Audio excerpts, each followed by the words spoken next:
So I was watching a Perch video the other day about Tim Drake going on a Tinder date with this dude Bernard, and he gave him a blowjob under the table at the restaurant or something like that.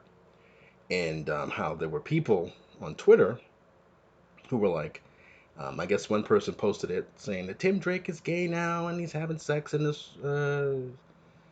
Batman comic with this dude, in public or some junk, whatever. And people in the comments were, one of the replies, were like, "Oh my God, I can't refresh the pirate site that I'm on. Where did you see it at?" And the OP was like, "Oh, I bought it." And so everybody was like mocking that person, saying, "You bought it? What? Come on, I can't afford that. And why would you spend money on it?" And that's perfect encapsulation of what I think a lot of us are dealing with in this. um, I mean, a culture war, I guess. I mean, again, I'm a leftist, at least in real life, at least politically, but I truly despise a lot of this shit that's going on in art and entertainment. Um, all these people on the side of, the producers, the comic companies, the film companies, the studios, or whatever, chasing after people who, you know, won't even buy this shit. And one of the reasons why I feel like they hate the term customer is because they want to legitimize what they do. Um, but yeah, so anyway, when I saw that, this is what a lot of people say. It's like these people don't fucking buy the books. They illegally download it, pirate it, whatever. And I mean, if people are going to do that, fine, do it. But they shouldn't have, veto power. They shouldn't be the ones who are dictating what they get when it's fucking free. For them, it's fucking free. So they have a lot of nerve to be like, represent me in something I'm not even gonna fucking pay you for. So these people are supposedly so excited about Tim Drake giving a blowjob to this guy, only to be like, well, if I gotta pay for it, fuck it, never mind. I'll worry about that later. So I'm saying that, and then today, I'm on Twitter and I see somebody retweeted this person who says, "Y'all gotta stop shaming people for watching movies and reading comics on illegal sites." And it's like, what? Like, this is, I hate the whole, I guess, meme format or whatever it is, where it's like normalized and it's always just this ridiculous nonsense. Like, normalize not telling somebody who gives you good news, um, "I'm so jealous that, I envy you." And it's like, shut up. If you envy the person, tell them you envy him. It's not a big deal. Like everybody's a victim. Even somebody who's achieved something has to feel like, oh, I'm a victim because you told me you envious of me. Go fuck yourself. I think it was Saladin Ahmed who said that actually. A tweet where he was talking about, hey, if somebody tells you, that they achieved something or got an award, don't tell them that you envy him. And I was like, you tell them whatever the heck you want. But anyway, so this person is like, y'all got to stop shaming people for watching movies and reading comments on illegal sites. And I'm not gonna, go down. I looked at a couple of replies, and most of the replies are stuff like, yeah, I want to read a bunch of comics, but I can't find a good site, a legal site to read them on.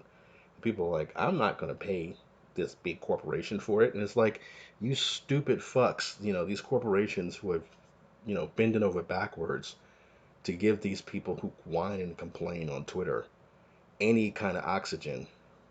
And this is what they think about you. They think, fuck you, give me what I want for free. So yeah, it's just ridiculous. Because some people try to say, well, it's a big company, they don't deserve to get paid. Other people try to say, well, if it's an independent artist, I do try to give them money. Otherwise, it's like, look, people are spending money to make this shit. I understand being broke, and look, comics are getting increasingly more and more expensive, too expensive, and it's largely to do with, um, how they run so poorly and chasing after people who don't fucking buy their books. They give the real buying public what they want. then everybody else should just come along. They shouldn't be the ones who come in and say, "Hey, look, I love comics, but you need to show more representation." It's like, look, you're invited to join into this, but calm down with trying to dictate what actually should be going on.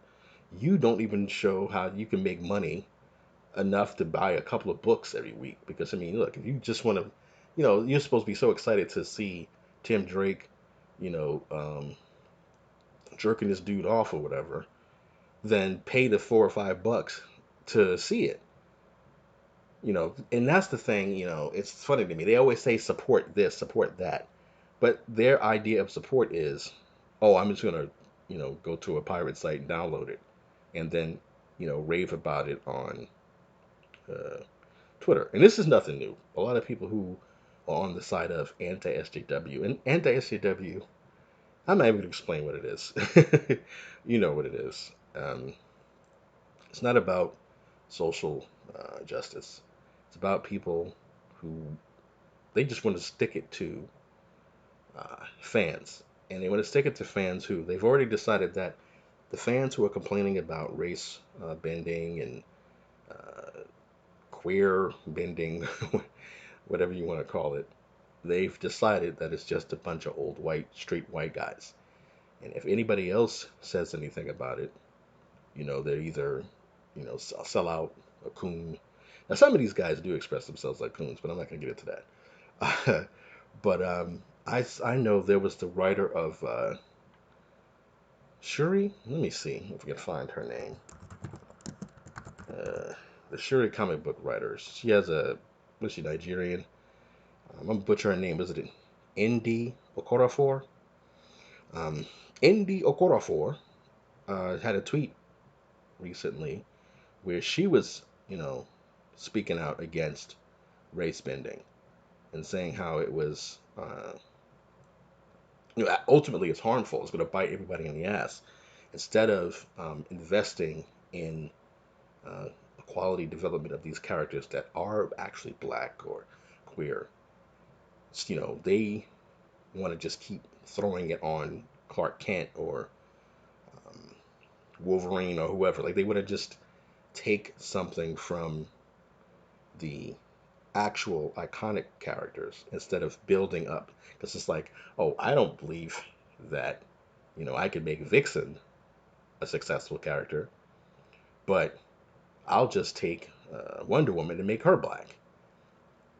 And the only reason why they haven't done that to Wonder Woman is because she's not redhead, but they would have turned her black. Although, actually, I heard or I saw somewhere that Yara, what's her name, Yara Flores. I only read one. I bought both of those comics, the Wonder Girl comics. Um, I said both, but it's actually a couple that came out. But yeah, Yara Flora, not Yara Flores. But I got the two Future State Wonder Womans, and I just haven't gotten the Wonder Girl yet. I think I'm gonna get it. Um, just not in a rush for it. But anyway, I thought I heard something where they were gonna not race, but I'm sorry, he's gonna replace Yara Flor, or they're gonna replace Diana Prince with Yara Flor. Like they was gonna make her the new Wonder Woman in the movies. I don't know if that's true, because I'm not sure how many liberals or care that much about Palestine versus Israel or anything like that. I don't think they care that much about the conflict. They may not, care enough about whatever anger they have over um, what's her damn name?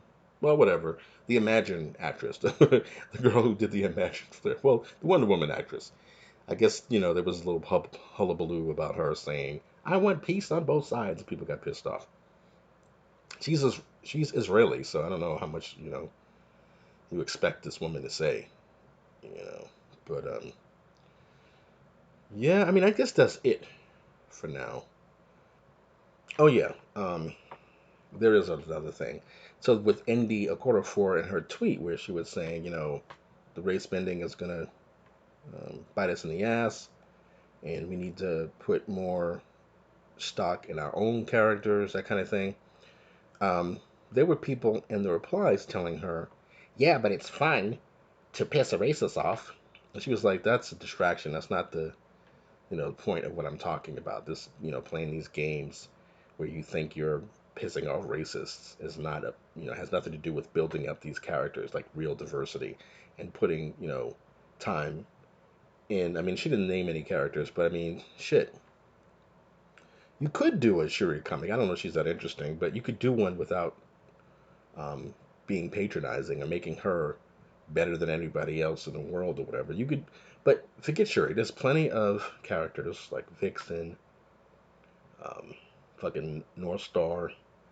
Um, I don't know what happened to Shaman. I think he. I don't know what happened to Shaman. I don't know whatever happened to Shaman. What did he do to him? I thought he died. I mean, he might have died in Bill Mountain's run. Um, but I stopped reading Alpha Flight after I finished the John Byrne trades. But there are plenty of diverse characters that have been around forever that they're not using. So they'll do something like take Tim Drake and turn him gay or bi, but all the other gay characters they actually have, nothing happens to him. So it's like, he'll get this four page story, whatever it was, hinting that he's gay, and then you'll never see him again.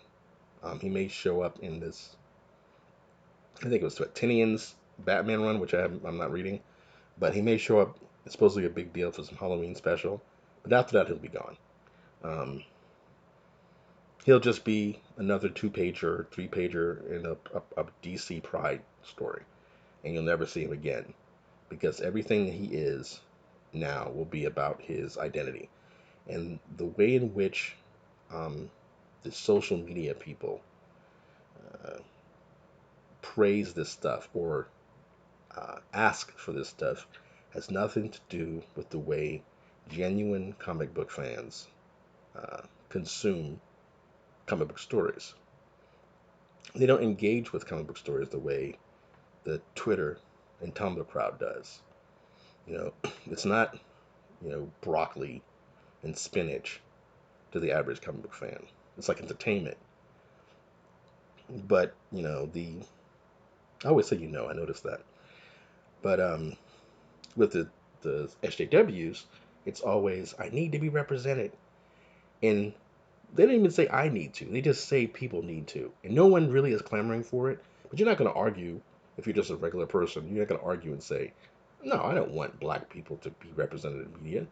But at the same time, the way they do it is they pretend that there's no diversity as it is, and then they just start trying to take over and glom onto established icons to really more than anything stick it to people who they feel are their cultural and political enemies.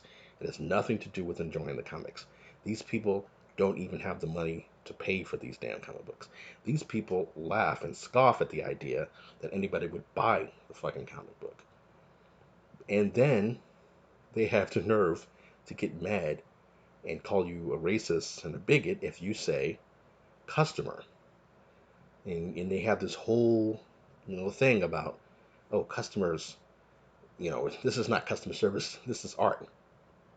But they're constantly acting like Karens when it comes to, you know, attacking people. It's like right now, and I said this in my, um, or did I say this? No, somebody, yeah, I didn't say this. There's a lot of hot babes in John Burns' Alpha Flight. Somebody in my last video commented, but it didn't show up. I think YouTube, um, well, I know YouTube, for whatever reason, hid the comment. But I was able to see the notification, and the guy was like, hey, none of the women in that Alpha Flight issue would be allowed to be drawn that way today. None of those characters. They were all hot, you know, chicks. It was 3 of them. He was like, today, if you put those women in a comic book today, 2 of them would have to be black. 1 would have to be heavy set and lesbian with an ugly haircut. And none of them would be allowed to be curvy at all.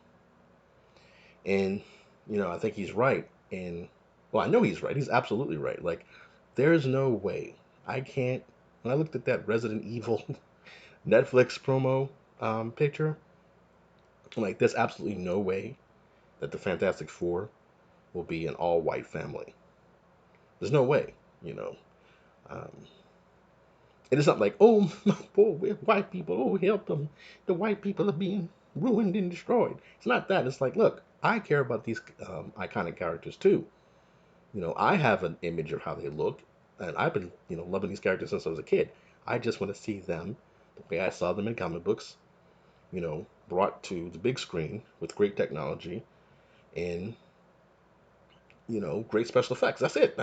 Like, I don't want to look at Fantastic Four and be like, well, now I got to look at a black uh, Human Torch.